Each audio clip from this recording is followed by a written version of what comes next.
Alert 911, what's the address of emergency? I'll call my wife on her phone, please. And I'm scared if she's not breathing. Can you check for a pulse, please? Yeah. Oh my God. What about her chest? Is her chest rising up and down? No. Is somebody coming? Yes, there should already be an officer getting close. An officer or an ambulance? We have both an officer and an ambulance. Okay. This video, provided by a neighbor, shows a threatening man. He's seen walking past a home holding an axe.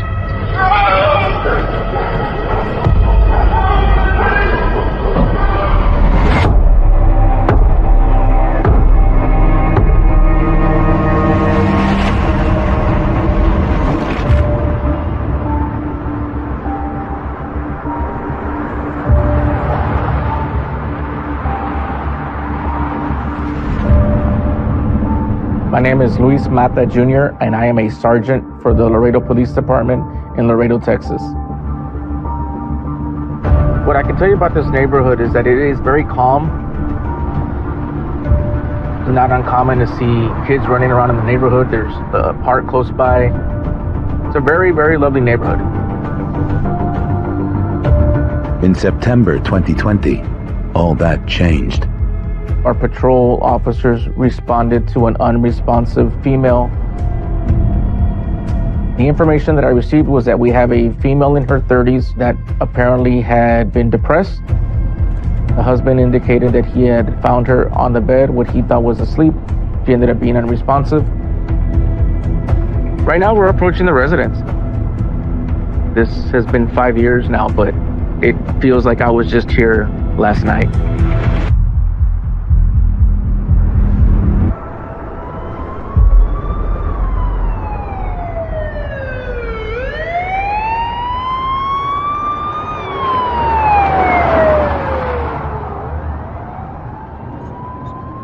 I have some officers outside if you would be able to unlock the door really quick. I'm going to let you go so you can speak with the officers. What's going on? What's going on? I'm responsive on the bed. First on the scene is an officer from Laredo PD. But I can't feel a pulse. He finds Joel Payot doing CPR on his wife, Maria. He says she might have overdosed on antidepressants. She has medication here?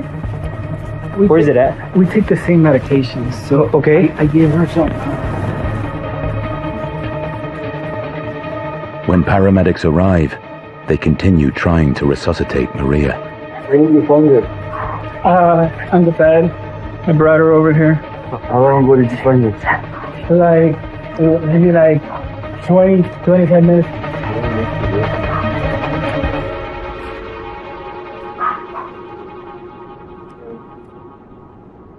No, man, she's not.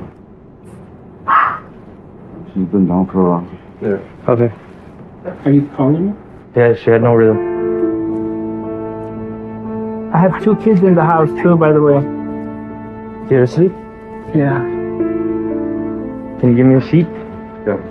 Yeah. Just in case they wake up, we don't want them to see them.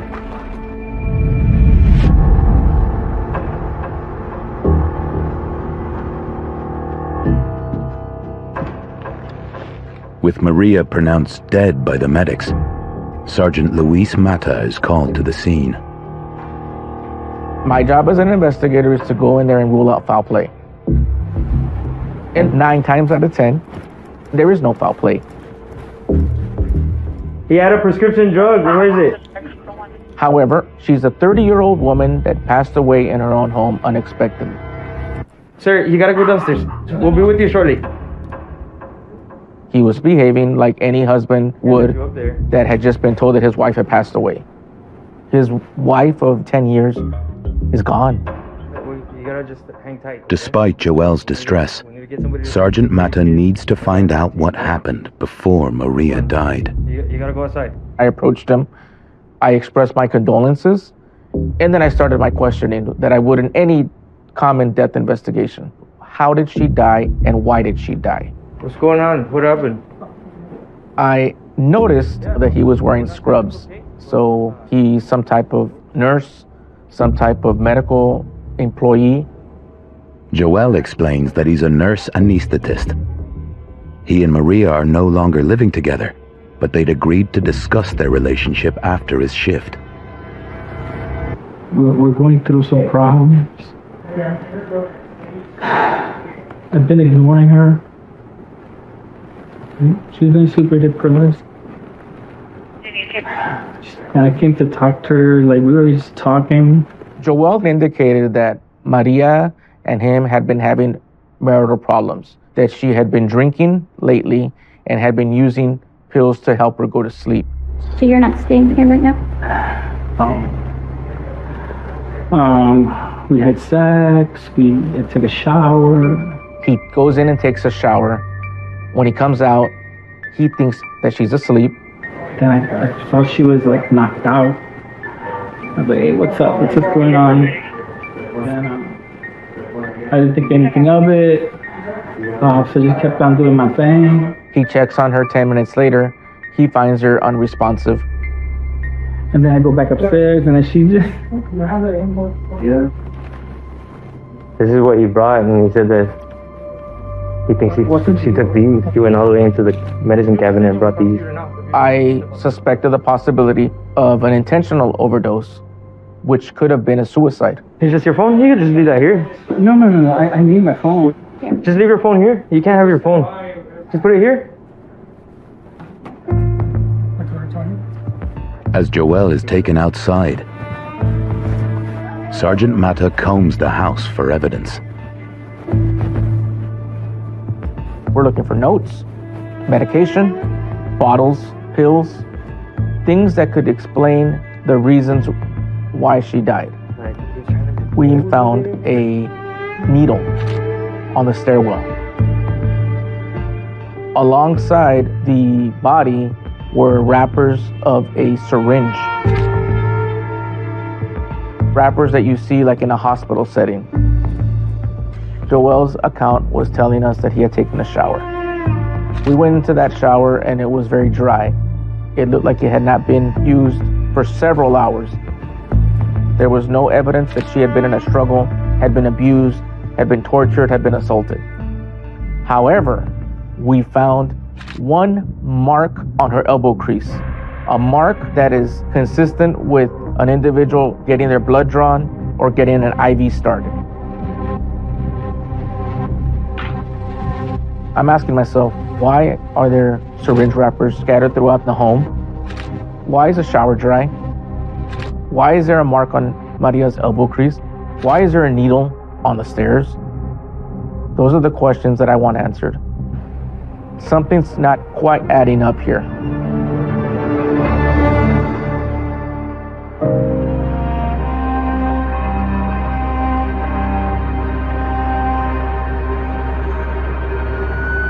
The coroner takes Maria's body in for autopsy. Joel is taken to the station to answer further questions. We want to get the background of what's going on in Maria and Joel's life that could lead us to this point.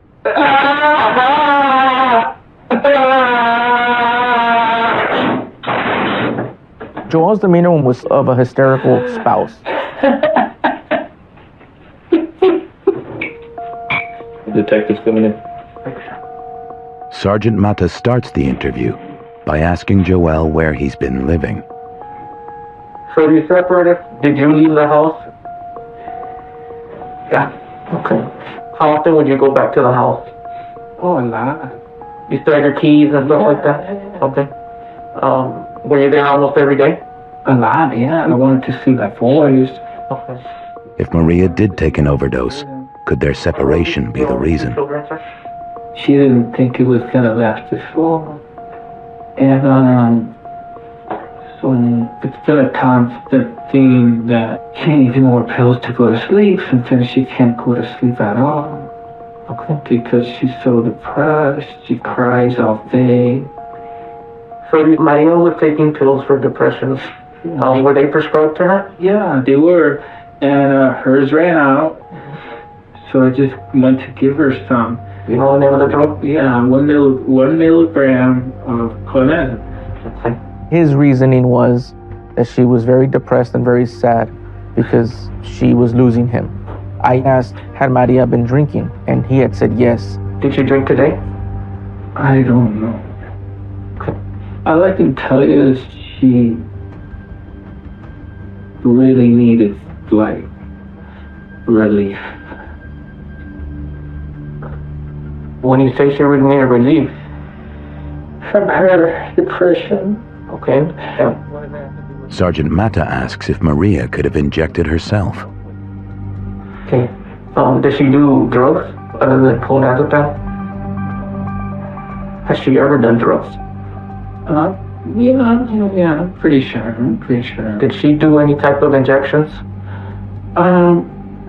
Lately I'm not sure what she get into. Mm-hmm. If she did, what would it be? I don't know. When we asked Joel about the needle prick mark, he could not explain it. I feel like you're not telling me something about that track mark. What's going on? Yeah, I don't. What do you suspect? I don't want to speculate. You're not speculating, you're helping me out. Yeah, but she just died. Exactly. You know, that's my main concern. Exactly. And my main concern is, how did this happen? But I'm not going to speculate. And I flat out asked him towards the end of the interview, did you kill Maria? Did you have anything to do with your wife's death? Anything? I love my wife. I don't know what my kids are going to do without her. He seemed shocked. I said, no. Me? No, I loved her. I would rather die. Yeah. I would rather die. I would rather my sons not have me than not have her. My condolences, okay? With no evidence of wrongdoing, Joel is free to leave.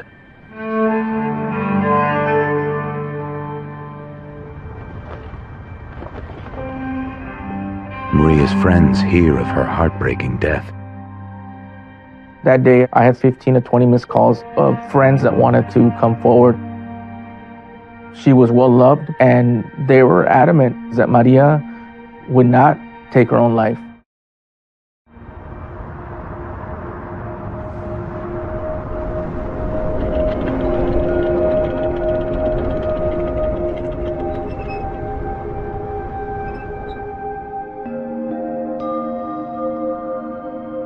I first met Maria not long after she had moved to Laredo, and she quickly became just an instant best friend. Really and truly like sisters. I mean, we raised our sons as almost siblings, and we were there for each other. We talked about everything. This is one of the last pictures I think Maria and I took together. We were at her house, and we'd been hanging out and talking about life, talking about plans. Maria was always happy, always encouraging, beautiful, naturally beautiful. Really could lift you up no matter what. Take 1,000. Maria was smart. Maria was intelligent. She was passionate. She was a family person. She loved her husband. She loved her kids. I am great. I am great. I've never known Maria to do anything that would even align with wanting to take her own life.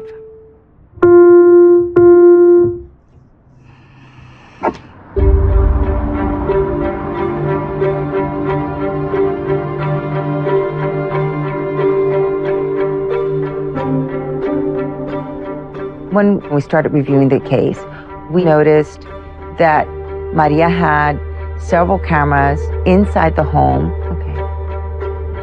We realized that this was a camera that was no longer mounted to the wall. It was removed. That's a red flag. We also discovered Maria's journal.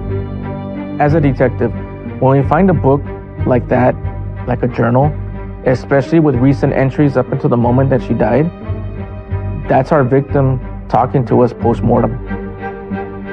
Several journals of Maria all indicated her great faith in God. I believe she loved God, she loved her family, she trusted her husband, and she believed in the idea that if you were good, you would not be harmed. There was no suggestion that Maria was suicidal. Something's not right. There's needles, syringe wrappers, and she has one mark, and it just happens to be where a nurse could start an IV. And what's her husband do? He works in anesthesia.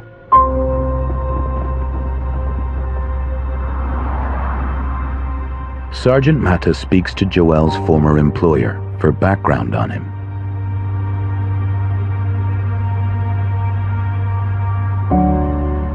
I knew Joel. He would come across as very humble, but he was actually a very bright guy, especially in the area of pharmacology. Joel's modesty turned to pride when it came to his wife. He would bring her to some of our business meetings, and we were a little surprised by that. It just jumped in my mind that he's just trying to show off that he has a beautiful wife. They presented as a loving couple. They acted like they were in love, and it was something that you would expect to see with any other married couple. And then something seemed to change about him. It became evident that as time was passing, Joel was changing. Joel had always prided himself on being a father. That part faded away. He was becoming heavily obsessed with finances, money, becoming a millionaire, heavily obsessed with being at work, as well as the way he looked. Joel's co-workers also noticed the change. He put blonde streaks in his hair. He lost weight, but gained muscle mass. He became more aggressive. He had several confrontations with surgeons and other physicians. To me, that suggested that he was probably taking testosterone or anabolic steroids.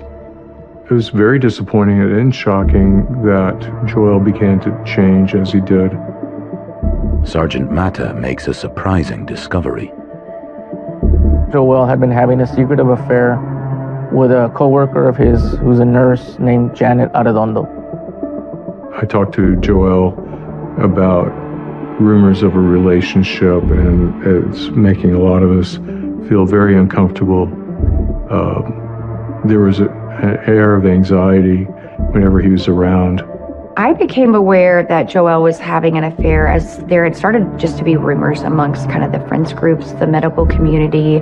There was just a lot of, talking behind the scenes.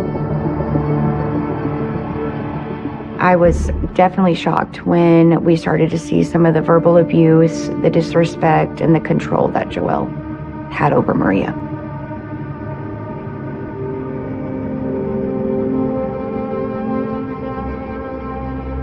The most common theme that we gathered from all these interviews was Joel's narcissism. Another factor was lack of respect for his coworkers, lack of respect for his supervisor.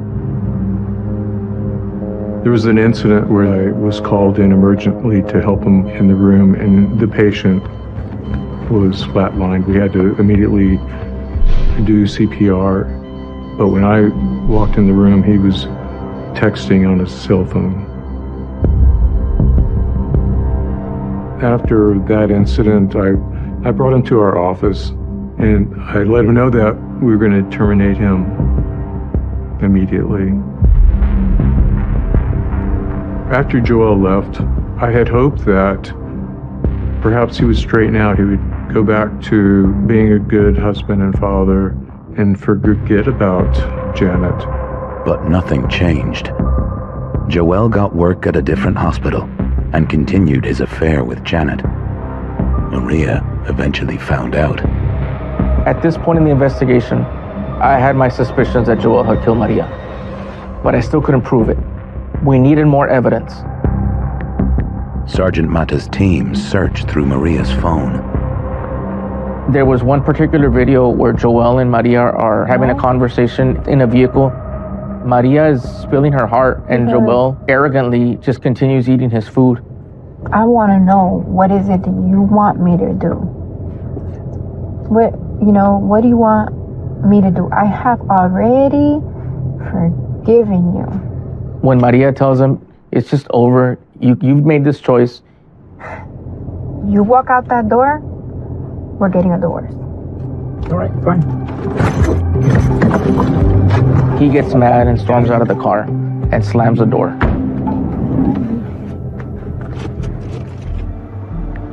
We also discovered an email. It seems that you already made your decision. You've gone with Janet. That's okay. I wish you two the best. And I just hope that we make this relationship be civil for the sake of our children. The next step I want you to do is to turn in your keys to the house. Maria had just filed a divorce appointment with a local attorney. She was leaving him.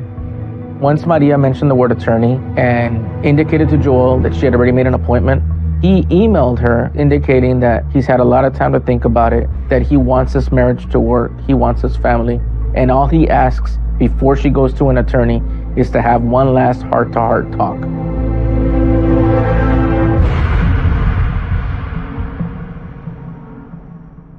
Chief Assistant DA Maricela Jackaman doesn't believe that's what Joel wanted.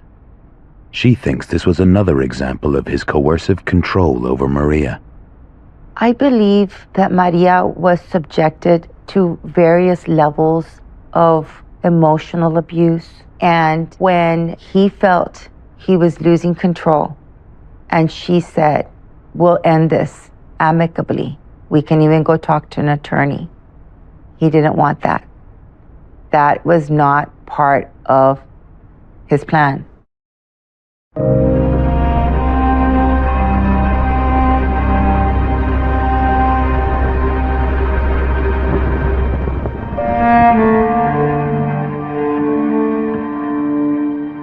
Sergeant Mata calls in Joel's girlfriend, Janet, for an interview. Has anybody been staying with you recently? Sometimes. Joel. Mm-hmm. Does he stay with you sometimes? Sometimes. When we asked Janet what she knew of Maria, she mentioned that she had been told that Maria had been very depressed, that she was refusing to let go of Joel, and that she did not want this divorce. Why is Joel still married to her, in your opinion? Why? Because she won't give him the divorce. And in her mind, it was a boyfriend that just could not get away from his wife who was refusing to let him go. Because last night at about 1:30 in the morning, or earlier today, Joel's wife passed away. Okay? I'm sorry. I understand. Take your time. When I told Janet that Maria had been found dead, that's when she told me I had a chance to talk to her 2 days ago and I wish I should have. That is when she told us about the incident when Maria had gone over to Joel's house. Yeah, she went to my house on Saturday. Oh, this past Saturday? Yes, sir. And did she see you? I didn't open the door. Did you call the police? Yes. Was she trying to say something? Janet explains that the incident was recorded on her door cam. Do you have a... I might still have it. I think it's this one at 629. She's there. Let's see. Janet hasn't been charged, so Detective Mata has no right to seize her footage. So when she offers the video, he records it on his phone. Maria and Joel had taken the boys to a Halloween pumpkin farm, but he cut the trip short, saying that he had to go into work immediately. Maria became suspicious, drove to Janet's house. She's like, I just want to go tell Janet that I'm not going to bother anymore. She can have him, but to be responsible and be mature for the kids. She told them, you need to pick. And he said, I'm staying here. I'm going to be here. Maria phones Joel repeatedly. He eventually agrees to talk with her in her car, away from Janet. Soon after, a police officer responds to Janet's previous call. Hello, ma'am. Did you call police? Yes, I did. What's going on? I had a woman come by that she was already told not to be here. She was here, she was asked to leave, she refused, so I called you guys. By the time I was on the phone, she left. Do you have her on video camera? I have her on my ring. If you have her on camera, that's enough for me to go warn her not to return. So the officer says, okay, what I'm going to do right now is I'm going to warn her. That way she already has the official advisory. If she comes back after that, do you want to put her in jail? At that time, she says, if she were to come back a third time, then yes. So when the officer called Maria... Hey, I'm talking to you right now. Hang up the phone. I guess that's your boyfriend. Yeah. Joel was in a rage. That just tells me that he is domineering and he is aggressive. And then you can see Janet on the phone sending text messages. We were able to get cell phone records. It was her sending Joel a message. Hey, the police just heard you yelling. It's the police trying to get a hold of Maria. So when the officer calls back, you'll notice the calmer demeanor. The switch was flipped back to being a rational individual. Hello? Hello, yes, sir. I'm looking for Maria Munoz. Yeah, she's here. I'm having a conversation with her. All right. This is Officer Jalomo, Laredo PD, sir. Yeah. I'm calling on behalf of Janela Redondo. Can I speak to her? Sure. Thank you. The officer then explains that she's not welcomed back at Janet's home, and if she comes back onto her property, she's going to be arrested for trespassing. Hello? Yes, Miss Munoz. Mm-hmm. I understand you came over to Miss Redondo's house earlier today. Mm-hmm. Okay, I'm going to ask you to not return. If not, you will be placed into custody. Okay. Okay, if you yes, video surveillance, so this is your official warning. If in the event you return, you will be placed in jail. So I suggest you do not come here no longer, okay? Okay. Do you have any questions? No. Alrighty, thank you, ma'am. Maria says that she understands, and the conversation ends. Thank you. Well, thank you. Bye-bye.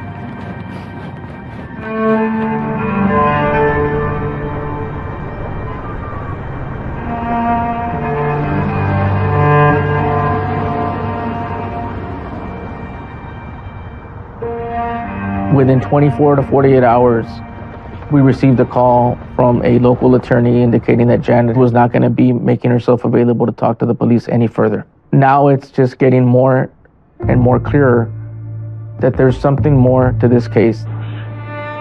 Janet has information she doesn't want us to know, and she's hiding something that's very revealing. Despite its poor quality, the doorbell footage showing Maria's visit to Janet could prove crucial to the investigation.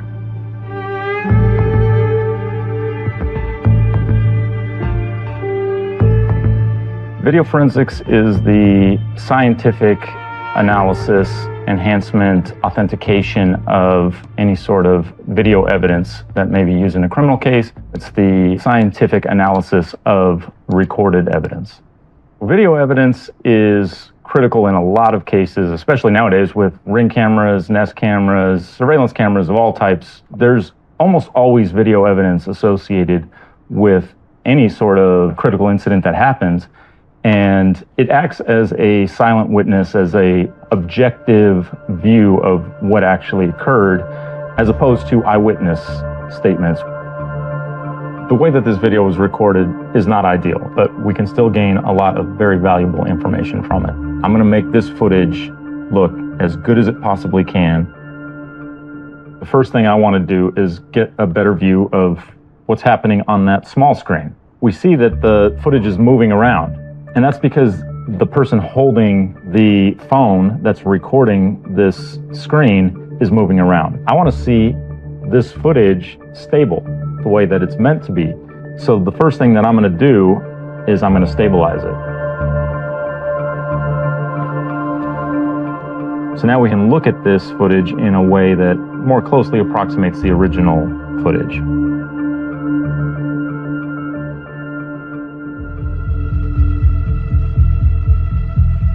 Maricela Jackaman studies the police body cam evidence in detail. We noticed that there was inconsistencies in his story. He mentioned that she had overdosed, that he gave her a bottle of clonazepam. What did she take? I think clonazepam. But when he was asked for the bottle, where is it at? It wasn't around Maria's body. So he gets up and he leaves the room and he comes back with a bottle of clonazepam and shows it to the officer. Clonazepam? Yeah. And you see his hand grab the bottle and put it in his pocket.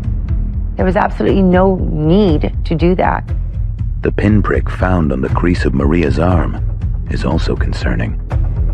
One of the first things we said was, why isn't any of the paraphernalia there? If it was truly an accident, then the syringe would be there. Why was it cleaned up? As Maria's body is held by the coroner for autopsy, Sergeant Mata gets a call from Joelle's former boss, Dr. Hunsinger. He's suspicious about Maria's death and recommends a full toxicology test on her blood. Dr. Hunsinger's gut feeling from the get-go was that Joelle played a role in Maria's death. Joelle had access to several potent drugs that could kill anyone. So a full toxicology report that included anesthesia drugs had to be done. I'm not familiar with police work, and my concern was that those drugs are not always looked for. I was very concerned that if the body was cremated, evidence would have been lost. With only circumstantial evidence against Joelle, discarded medical wrappers, an open, used needle found on the stairs, and the prick mark on Maria's arm, the toxicology report will be crucial. We had all this evidence, yet we still didn't have the confirmation that Joelle had killed her. We might have suspected it, but we needed the proof. When the autopsy is complete, the coroner, unable to determine Maria's cause of death, sends her blood sample to the lab. She has no choice but to release her body back to Joelle, who quickly arranges her funeral. At this point, Joelle's not accused, so he is Maria's next of kin. Joelle then has free reign to do whatever he wants with that body in the terms of selecting a funeral home, selecting a burial, or cremation. He started making arrangements almost within 24 hours of her death to get her cremated. What that says to me is that in his mind, he wants to get rid of any evidence in the event that we would ever need Maria's body again. He wants to dispose of it completely.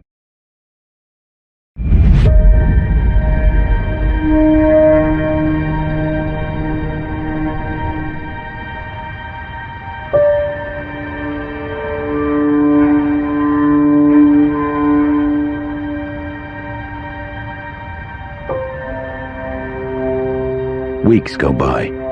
With the toxicology tests held up in the lab, the investigation stalls. We hit a wall in waiting for that toxicology report. The question that I kept asking myself was, if and when these results come back, how are we going to be able to prove that he injected her? Unfortunately, it's just a waiting game.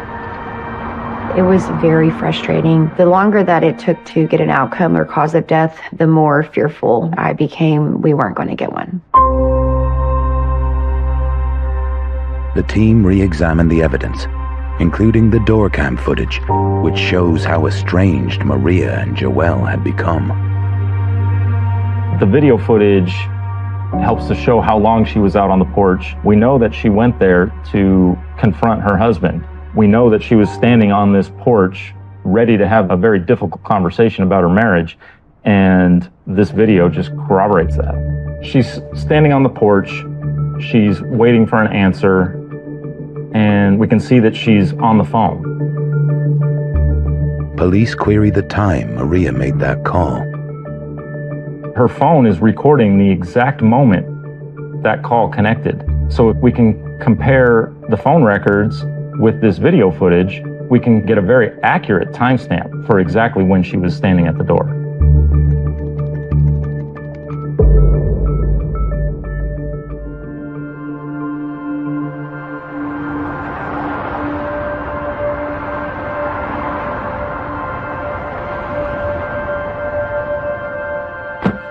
4 months after Maria's blood samples went to the lab, detectives received the toxicology report.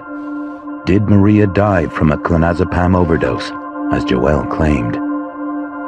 The whole case rests on these results. What did you take? I think clonazepam. And then I go back upstairs and she just... You know the name of the drug? Yeah, 1 milligram clonazepam. When we got those toxicology results, 0 traces of clonazepam in Maria's body. That completely refutes Joel's constant indication to the dispatcher, to the paramedics, to the responding officers, and to us that Maria had taken clonazepam. The report reveals that Maria was poisoned by a cocktail of drugs, including ketamine, Versed, and propofol. We needed to figure out how she submitted to this without any physical bruising. Several of her friends mentioned that they would meet at a coffee shop and that she loved coffee. So when the toxicology report came back and it indicated that there was caffeine, it hit us. We knew now how he got her to submit to take these anesthetic drugs. Although a tainted coffee cup was never found in the house, investigators speculate that this was how Joel was able to poison Maria. Our suspicion is that Joel arrived with a cup of coffee, but the coffee was spiked. That was an aha moment. Once she's fully knocked out, fully paralytic, fully sedated, Joel then injects her with propofol. The purpose of using propofol as a murder weapon is specifically to stop someone from breathing. It's the propofol that killed Maria. This is flat out murder.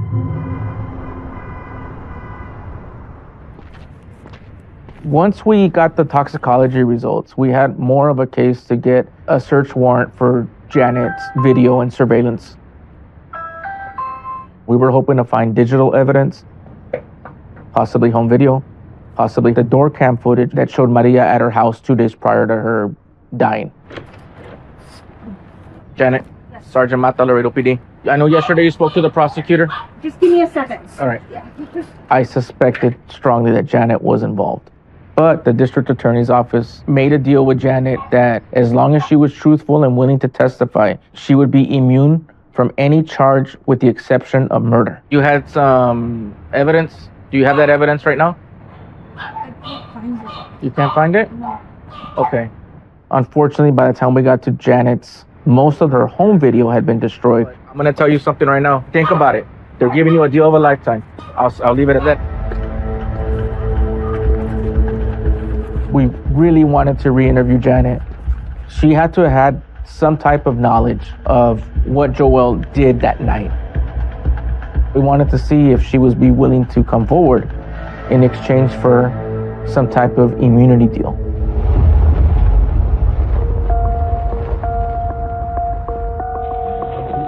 Janet accepts the offer. When we spoke last, we were investigating a deceased person. Obviously, the circumstances have changed. It's now a murder, okay? Janet says that Joel told her when he met with Maria the night she died, she became extremely upset. Joel told Maria, relax, let me give you something to calm you down. And that is when Joel injected Maria with a sedative. He told me that he gave her something to help her relax. He went to the bathroom. He came back. She was unconscious. And he put her needle in a syringe in the air. So tight. That gives us the answer of how Maria got that mark on her elbow crease. The man, did he tell you what he did with him? He just told me he got rid of that. So now what do you think? Do you think it's possible he killed his wife? I think it's not possible that he did this. He did what? He killed Maria. She told me that Joel had confided in her that he had killed his wife. It was the smoking gun that we were looking for. Police race to arrest Joel, who's now staying with his parents. Laredo PD! Laredo Police, we're gonna break down the door! Oh, I'm good. Let's go. Okay. You have the right to remain silent. I heard Joelle had been arrested probably within minutes of it being announced. I broke down crying. You have any questions? No, sir. No? Is there anything you need? You can call my my attorney. Oh, you could call him. We felt like there was hope that there was going to be justice and that he was going to be held accountable and that he wasn't going to get away with taking her life.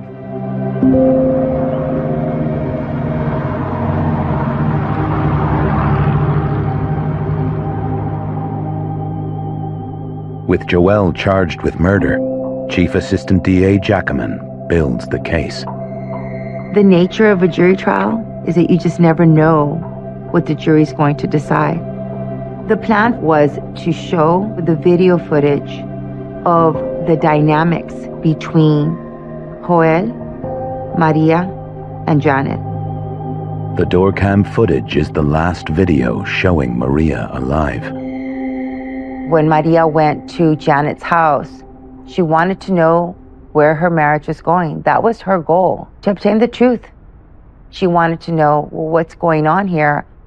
I thought we were in the process of resolving our marriage issues, and instead I find you here. The first witness that we started with was the officer who was called in on a criminal trespass. Hey, I'm talking to you right now. Head up the phone. I guess that's your boyfriend. Yeah. I'm calling on behalf of Janela Redondo. Can I speak to her? Sure. Thank you. Hello. Yes, The substance of this conversation was so difficult because Maria was brokenhearted. He basically broke her in that moment. That's why this video was used at the beginning of the trial. The call recorded by the officer is also crucial to the case. Hey, I'm talking to you right now. Head up the phone. That showed the jury a very good idea of how he was controlling of Maria and how he could go from angry to calm in a second. Sadly, the door cam footage was the beginning of the end for Maria.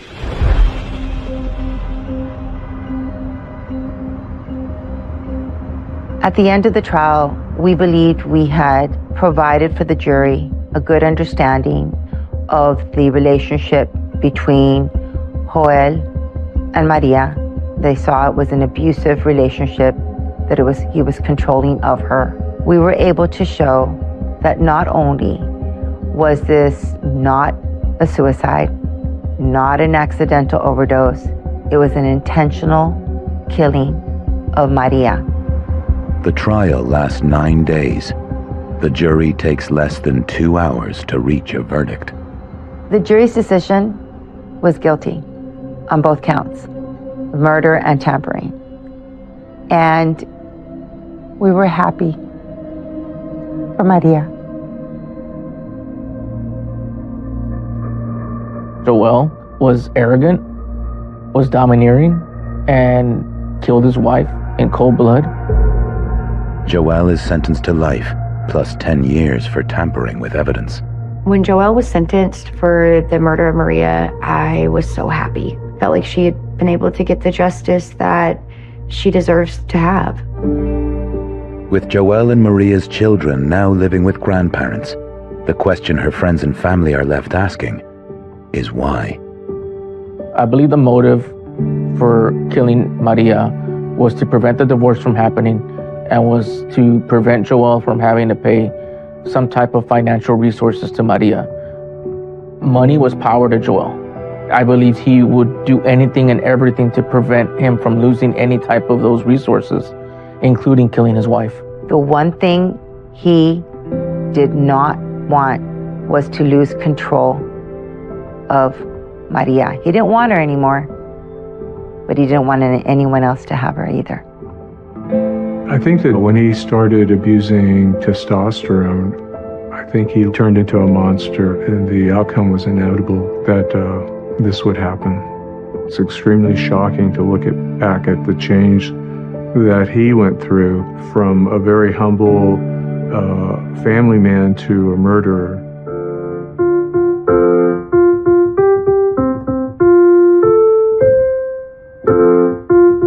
I miss Maria a lot. I miss my friend.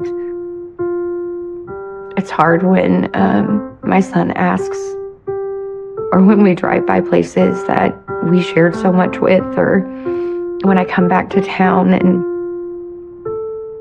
or when, I look at our pictures or different things, and it's just a humongous loss that I'll never be able to replace.